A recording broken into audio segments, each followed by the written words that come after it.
Well, welcome to another edition of Grindhouse Purgatory. A couple people had left comments on the page inquiring to my health and things like that, and I thank you for that. Doing the best I can. I sort of fucked up a few months ago. I guess the best way to describe it is that I subconsciously gave up, and I wasn't doing certain things that would keep me alive, like drinking water. So I went for blood work, and the blood work came back bad, and they wanted to send me to a hematologist.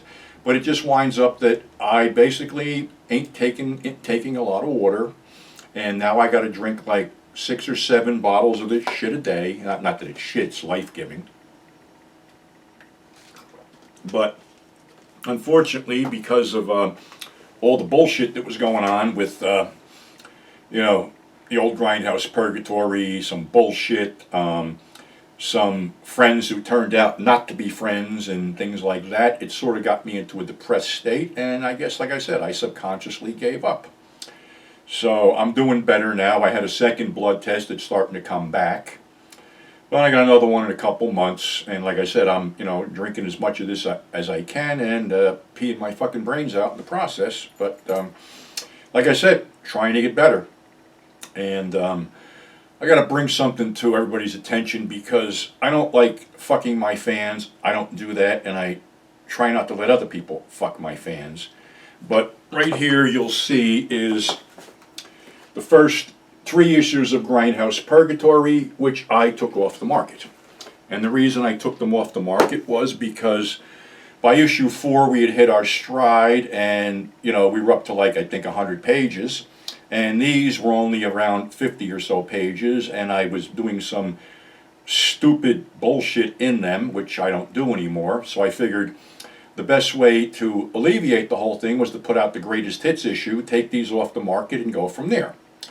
Well, unbeknownst to me, my former publishers reissued these things and doubled the price on them. They were at $5 when we put them out. Now they're at $10. I don't want my fans to think that I encourage this or I enabled this. This is, like I said, this was done without my permission, without consulting me. But then again, dealing with these morons, they just basically do whatever the fuck they want to do, and they don't care. And they're definitely trying to get me in a jackpot, but it ain't going to happen. So I don't want anybody to get ripped off. All I'm going to say, because I don't need any legal problems either, and they're big on causing legal problems, is Grindhouse Purgatory is in my rearview mirror. It's history. What's coming next is going to be a lot better. It's going to have basically the same writers that you like, that are passionate about their subject. And hopefully, I just got the cover art, and it's going to be out soon. Hopefully this month, early next month. I know I keep delaying things, but we're trying to be proactive on this thing and give you more bang for your buck, because everything's fucked up right now, money-wise. Gas is ridiculous, food's ridiculous, so I don't want to throw out a $10 magazine that didn't live up to its predecessor. I wanted one that would surpass its predecessor, and I think I've achieved that with the help of all involved. So I thank them all. Also, probably in the fall, we're going to reissue a whole bag of crazy, probably a better edited version of it. Also, the second volume of Whole Bag of Crazy, the Gunfighters of the Drunken Master trilogy in one whole book, and maybe the trivia book. And there's a couple other surprises coming out, but yeah, we're gonna keep that all going. And like I said, it's obvious that my name on a product sells, because if it didn't, they wouldn't have reissued this stuff, because it's obviously obvious that their stuff doesn't sell. And I'm not patting myself on the back. I'm not bragging.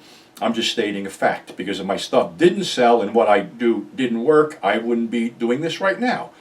Over 15 years ago, I started a DVD line called 8mm Madness, and I'm still getting royalty checks from it. I've had to put out over 30 volumes of this, and I'm still getting royalty checks from it. And before I, go tits up, there's going to be more of it, so rest assured of that. Now, yesterday was June 7th, and that was Dean Martin's birthday. Now, you're probably thinking, what the fuck does Dean Martin have to do with grindhouses? Well, you have to realize that in the late 60s and throughout the 70s, Dean Martin was in your living room at least once a week. And by that I mean he had broken away from Lewis. He started doing his own stuff, and he got his own TV shows. The Dean Martin Show with the Gold Diggers, then the Dean Martin Celebrity Roasts. So Dean was in your face pretty much, like I said, through the late 60s and early 70s. And as far as being in grindhouses, well, I had to take some notes here because it's different. After Dean left Jerry, he had to prove himself as an actor. And he did when he did The Young Lions in 1958 and the classic Western Rio Bravo in 1959. So what people don't realize is, when you think 42nd Street, you just think a whole row of sleazy horror exploitation spaghetti westerns and things like that. Actually, a mainstream film back then had to play on 42nd Street. Otherwise, it wasn't worth premiering. Now, the same film might be up on a Broadway theater for like $3 over what it would cost to go see it at a theater on 42nd Street. A perfect example of this was The Godfather. The Godfather actually had a co-feature, and all these films had co-features on 42nd Street. But in 1963, Dean teamed up with Frank Sinatra and did a movie called Four for Texas. And they had a huge array of character actors, including Richard Jekyll, Jack Ellum, Jack Lambert, Mike Murzaki. The main bad guy was Charles Bronson, who, and this is a little bit of history here, he gunned down Jack Elam before the credits because Jack was part of his gang and disagreed with something he did. A few years later, he gunned Jack down again after the credits of Once Upon a Time on the West. Four for Texas was also the last film of veteran heavy Jack Lambert, who had turned sour on the business and opened an antique store, I think it was in Carmel, California, with his wife. But anyway, this was, a really cool film because Victor Bruno was the latent bad guy who was doing all the crazy shit behind the scenes. Bronson was a snarling, nasty bad guy, a gunfighter named Matson. So it all came together, except that the director, Robert Altman, actually wanted to replace Frank Sinatra because he felt Frank was behaving unprofessionally on the set. Maybe he was. Even the Three Stooges made a cameo in this film, and the lead ladies were Ursula Andress and Anita Ekberg. So this thing's still floating around if you want to check it out. Really pretty good movie and very impressive cast of a who's who's of character actors. There was, going back to the James Bond era when the Bond films came out, there was a shitload of British knockoff secret agent films, and of course we got in the act with James Coburn as Special Agent Flint and In Like Flint. But somebody had created another character called Matt Helm, and Dean Martin was tapped to play this character in a series of 4 films. And of course, these are, secret agent films. They were over the top. And the first one was The Silencers in 1966, where the evil villain, Tang Thi, played by, again, Victor Bruno, was going to detonate an atom bomb over the country. One thing about these films, they were packed with very, very cool female actresses.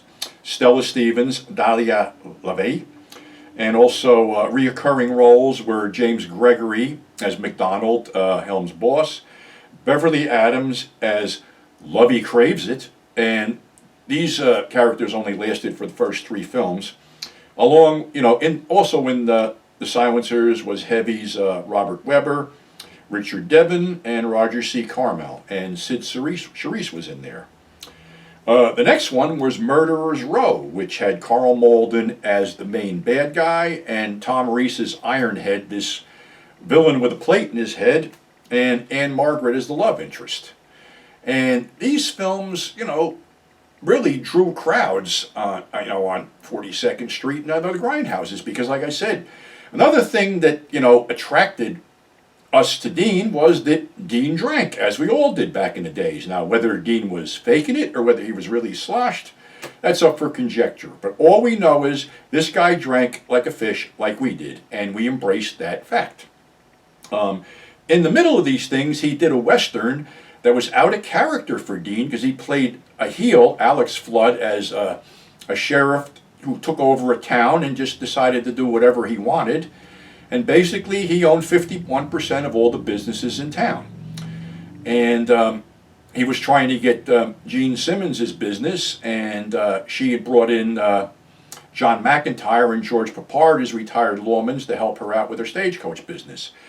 Dean's a scumbag in this one. He basically beats the shit out of Gene Simmons, guns people down, and it's a pretty violent film. His henchmen are Steve Sandor, Slim Pickens in a ridiculous velour-looking jumpsuit with a vest, which might have been better suited for a Village People film, but I don't know who picked out Slim's wardrobe, but it was pretty bad. And who was the other guy? Brad Western, who was an up-and-coming heavy, who was in a bunch of westerns back then. Pretty violent, and there was also a tie-in paperback, which there was a lot of tie-in paperbacks back in the late 60s, early 70s with these films. After that, another Matt Helden film in '67 called The Ambushers. Now, this I have some drunken memories about for whatever reason, because the only thing I remember about this film is that Dean drove a motorcycle into a swamp that had, the motorcycle had a sidecar, and he came out with a fucking alligator in the sidecar, which I popped for because I actually like alligators. This one had something about we had a flying saucer, and it was stolen, and the main villain was Albert Salmi, who actually had a lot to do in this one as Jose Ortega. Sent the Burger is one of the femme fatales. Janice Rule is the pilot of Flying Saucer. And other villains are Roy Jensen and the Sleigh Girls. A lot of hot chicks playing Sleigh Girls. After that, another classic Western, Bandolero, where Dean played a brother with James Stewart, who saved him from being hung. And while they were escaping, James Stewart robbed the bank, having Sheriff George Kennedy and Deputy Andrew Prine go after them. Of course, they'd taken Raquel Welch as hostage. And Raquel was really hot back in those days. She was just about in everything. And of course, the Grindhouse crowds loved her since 1 million years BC, so they'd go out to see anything she was in. So this was another pretty violent Western where basically Dean and Jimmy didn't survive, only George Kennedy and Raquel seemed to survive at the end. There's a bunch of horrible bandits, some great shootouts, and a lot of action. So then they did the last Helm film, The Wrecking Crew, which didn't have James Gregory or Beverly Adams in it, and it had Sharon Tate, Elke Summer, who is fucking awesome looking, and Nancy Kwan doing her Dragon Lady thing, along with Tina Louise and Nigel Green as the head villain. In this one, they hijack a train full of bullion, make a wall of it, and paint the wall white to hide it. And it's Matt Helm's duty to get this stuff back before all the financial markets crash. That was the last Matt Helm film. He also did, this was a little of a departure, but almost like a blaxploitation film called Mr. Rico in 1975. Co-starring Thalmus Razulala and Sidney Williams and Eugene Roach as a police commissioner and Philip Michael Thomas. Dean plays a lawyer trying to get off a black militant who was framed. After that, there was the all-star Cannonball Run, which was a lot of fun. But unfortunately, in 1987, Dean's son, Dean Paul Martin, was killed in a plane crash. Dean retreated into himself. I think he even left the Rat Pack tour with Frank Sinatra and Sammy Davis Jr. back then. He became a recluse, and unfortunately, something he did a lot on camera came back to basically take his life because Dean smoked a lot, and in 1995, he passed away of lung cancer. Dean was a great entertainer, not only in movies, but in nightclubs, films, even with the Martin and Lewis shtick. But yeah, he was embraced by the Grindhouse crowd. Like I said, a lot of his movies did play in grindhouses, so it's all good. And like I said, sad when he left, and it's sad like a lot of when these people leave, but that's why I do what I do, to keep those memories alive. So, thanks for tuning in. Thanks for subscribing. Thanks for telling your friends. You can get my t-shirts at 42P's Sleazy Tees on Teespring. And I actually make money on them. They're going to send me a check, so it's all good. So, until next time, stay safe. Again, thanks for tuning in. Appreciate it. And we'll catch you on the flip side.